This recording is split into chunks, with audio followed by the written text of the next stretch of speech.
Welcome to Amateur Redneck Workshop. I'm Harold, and this is part 2 of tying up loose ends number 8. Now I've been reading stuff on the internet like I always do. Gets me to thinking stuff probably I shouldn't think. Gets me in trouble maybe. But I've been reading a lot about these self-driving cars, which they say are going to take over the the automotive market. And they say that when self-driving cars get to be the common thing, that 70% of the people won't own cars. We'll just call some kind of taxi service, like Uber or Lyft or something, and they'll send a self-driving car around to pick us up. Well, right now, over 90% of American households have a car. And I'm thinking we could right now call Uber or Lyft or a regular taxi to come pick us up and take us somewhere. But still we got our own cars. So what exactly makes these people think that when their self-driving cars are there that we're going to give up owning our own car? I mean, it seems to be a pretty common thing. It's something that's kind of persisted through with the horse and buggy and into the cars. And I just, of course, they could know a lot of things I don't know, but why exactly am I supposed to say that, well, I don't want my own car anymore because it's a self-driving car and I'll call somebody to send me a taxi that somebody's puked in the back seat, or some taxi that's that say had some kids in there and there's candy smeared all over everything. You can see where I'm going with this, And maybe I'm going to get this car that I want to go down by the creek to fish or something, and the car says, no, I ain't going there, there's no road. There are a lot of things there to think about. So anyway, let's get on with part 2 of tying up loose ends. I know you've been waiting to find out a few things, and this is where you'll find it out.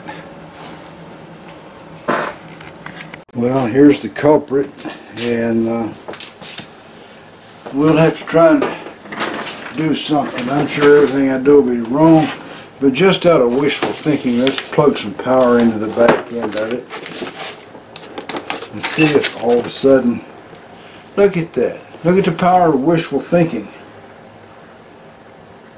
I bet there's something wrong with the power cord that I was using on it, because look at that. Son of a gun. Talk about a loose end tied up. That's wonderful. Back to the garage to see what happens there. Can you believe that? I'm just as happy as an old geezer can get, or at least almost. Back to the drawing board. Okay, I got this meter set for squiggly electricity, and this is the power card right here. We'll plug into one side of it, and then we'll plug into the middle of it to 121 volts. That's pretty near to 120, pretty near to 110, pretty near to what this thing's supposed to be running on.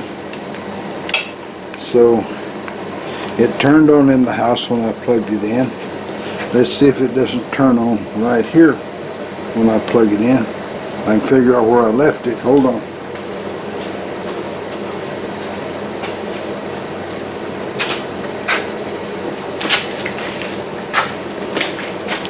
Alright, let's take it and plug it in right here.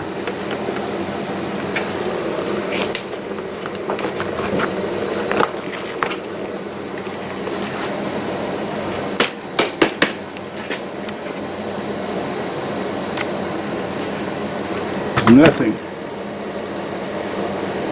Huh.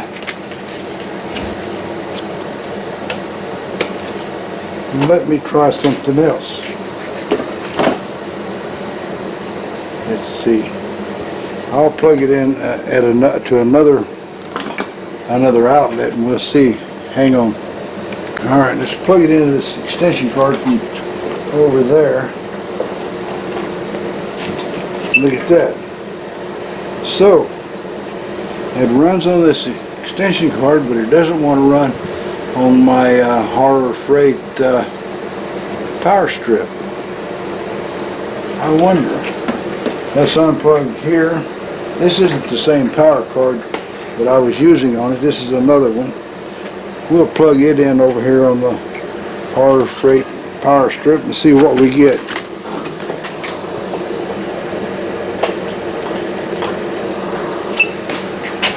So there's something wrong with the undoubtedly something wrong with the power cord. Still, it leaves me happy as I can get to be, happier than a pig in mud. So let me put it all back together and we'll come back and look and see if it's still working.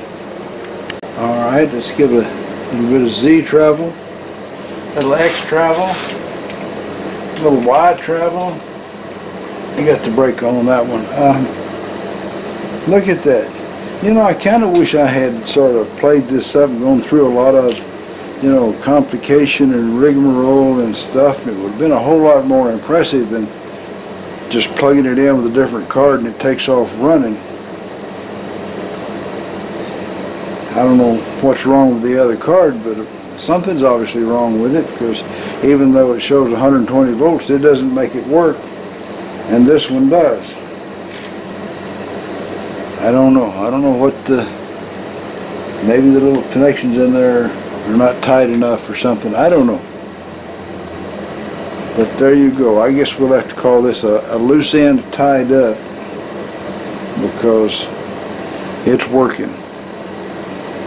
Alright, move on to the next thing. This one's over. Oh, there was one thought that occurred to me. It's possible that there's a loose connection in there, but I'm not going to dig in there looking for it. As long as it runs, I'm going to use it. It doesn't, you know, it's whack around on it and it's not doing anything. Turn on the machinery.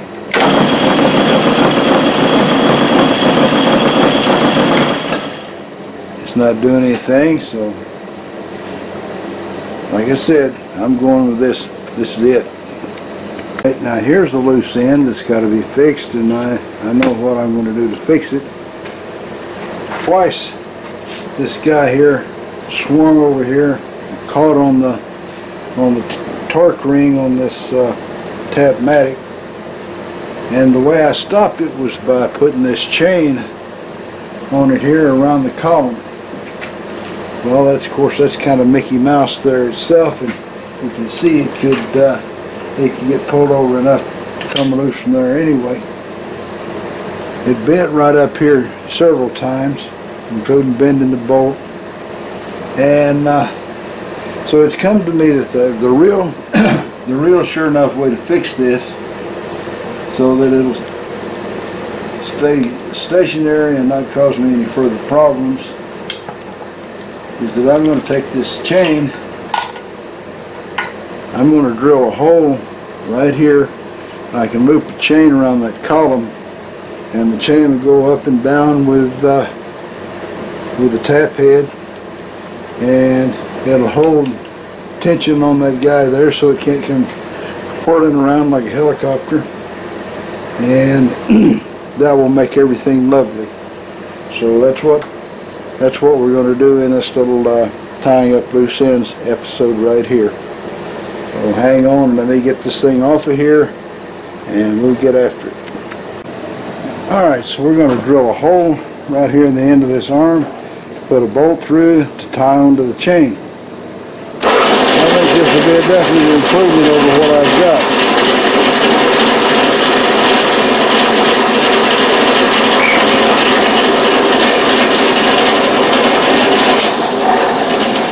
Quarter 20 bolt ought to be big enough to hold it, and so we'll go back over there and we'll hook it up and we'll take a look and see just how well it works.